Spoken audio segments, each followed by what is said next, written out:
گزشتہ 4-5 دن سے حضور نمازوں کے لیے مسجد میں تشریف نہیں لا رہے تھے۔ کچھ لوگ کہہ رہے تھے کہ حضور سیر کو گئے ہوئے ہیں حدیقۃ المہدی، اور چند ایک کہہ رہے تھے کہ آپ کی طبیعت ٹھیک نہیں اس لیے شاید نہیں آ رہے۔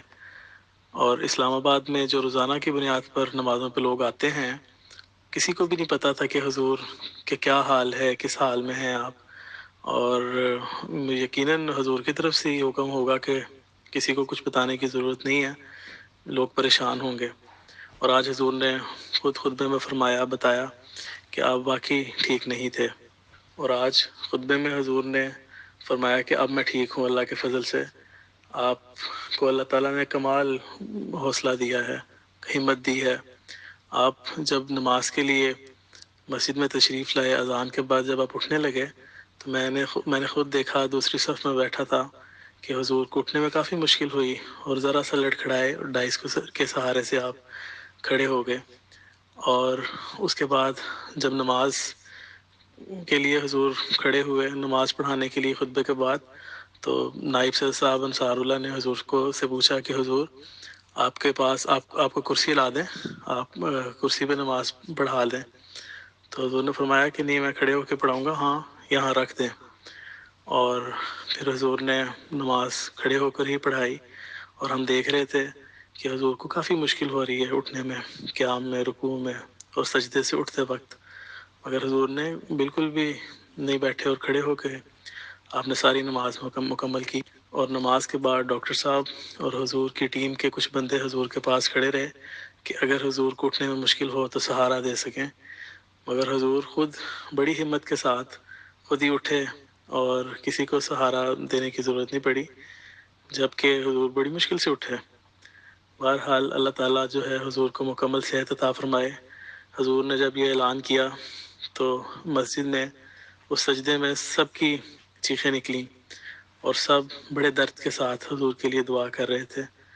اور یہ چیز بھی بتاتی ہے ہمیں کہ جماعت اور خلافت دو وجود نہیں بلکہ ایک ہی وجود ہے، جیسا کہ حضرت خلیفۃ مسیح ثالث رحمہ اللہ تعالیٰ نے فرمایا تھا کہ جماعت دو وجود نہیں بلکہ ایک ہی وجود ہے۔ تو اس کا عملی نمونہ آج ہم نے خود اپنی آنکھوں سے دیکھا۔ اللہ تعالیٰ پیارے حضور کو مکمل صحت عطا فرمائے، بلکہ ہماری عمریں بھی حضور کو لگ جائیں، آمین۔ اس میں دو چیزیں اور ایڈ کرنا چاہوں گا کہ میاں وقاص صاحب جو حضور کے بیٹے ہیں، ان کے ساتھ ایک دفعہ سیٹنگ ہوئی تھی، اس میں انہوں نے بتایا تھا کہ حضور بیٹھ کے نماز نہیں پڑھتے، کھڑے ہو کے ہی نماز پڑھتے ہیں۔ اور آج کا یہ جو واقعہ میں نے جس میں ذکر کیا، حضور نے اتنی طبیعت خراب ہونے کے باوجود کھڑے ہو کے ہی اللہ تعالیٰ کے حضور کھڑے ہو کر ہی نماز ادا کی، جبکہ آپ بیٹھ کے بھی پڑھ سکتے تھے۔ اور ہمارے لیے اس میں یہ سبق ہے کہ ہم بعض دفعہ تھوڑا سا بھی تھکے ہوئے ہوں تو ہم بیٹھ کے نماز پڑھ لیتے ہیں، کہ ہم سوچتے ہیں کہ اسلام میں اجازت تو ہے۔ بہرحال حضور کا یہ نمونہ ایک چھوٹا سا میں نے دیکھا تھا۔ اور دوسری بات یہ کہ حضور اس قدر تکلیف میں نے ایک دفعہ پہلے بھی ذکر کیا تھا، جب میں نے پہلی دفعہ حضور کو دیکھا خطبہ دیتے ہوئے، آپ بہت مشکل سے کھڑے ہوتے ہیں۔ آج کا جو خطبہ تھا، آپ واقعی تکلیف میں تھے، پھر بھی آپ مسجد میں آئے، آپ نے خطبہ دیا، اور ہمارے لیے آئے، ہمارے لیے دیا۔ تو ہمیں خاص طور پر سننا چاہیے۔ آج کا خطبہ بھی اتنی تکلیف کے باوجود حضور نے خطبہ دیا، اور بقیہ خطبات بھی۔ اللہ تعالیٰ حضور کو بھی مکمل شفا عطا فرمائے، اور ہمیں بھی توفیق دے کہ ہم حضور کی نصائح پہ عمل کرنے والے ہوں۔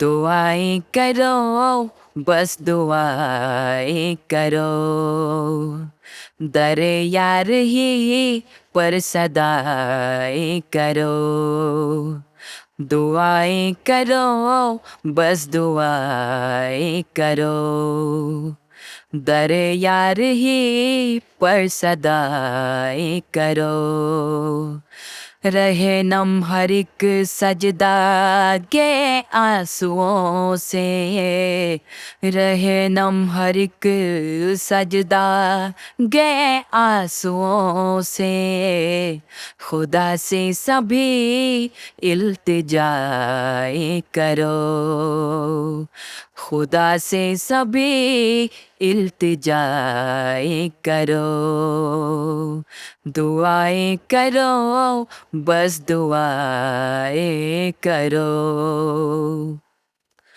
فراموش بیت کی شرطیں نہ ہو، ترقی کی راہوں میں روکے نہ ہو.